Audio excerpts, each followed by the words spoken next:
sabihin mo, dahil sa katikasan ng ulo, ng sino man nakakilala mo, parang, huli mo na ba? Yan ang pinusama natin. Pero yung pastor yun, Teko, or ba?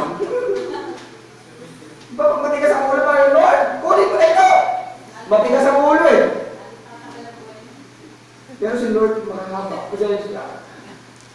Nilibig tayo ni Lord doon. Ngayon ko lang. Sabi si Lord yun eh. Tao na tayo eh. Diba? Minsan gano'n tayo eh. Pag halimbawa nakakainis yung tao, sabi mo, mamatay ka na! Diba? Walang siya pag hanggang kainis-inis, sinalbahay ka, tinarayaw ka, hindi mo sabihin, pagpalayo ka, hindi mo sabi, ang hirap mo eh. Sabihin natin, mamatay ka na, madapa ka na sana. Wala kang kwenta. Si Lord mapagpasensya. Even sa second coming ni Jesus, mapagpasensya siya. Alam niyo bakit? Tagal pa.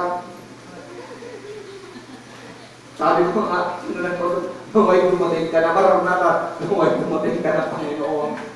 Pero totoo lang, yun ang halos laman ng bibig ko, pero sa kalooban ko, Lord, huwag muna, kawawa ang marami. Handa ba na kayo? Handa ba kayo sa pagkain ng Jesus? Amen! Parang iyon lamang ang handa.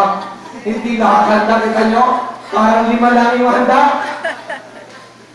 Handa na ba kayo? Amen! Sigurado? Amen! You! Dapat handa tayo sa pagdating ng Panginoon. Ang parang sabi nga sa nalala ko, 2 Peter 3:9.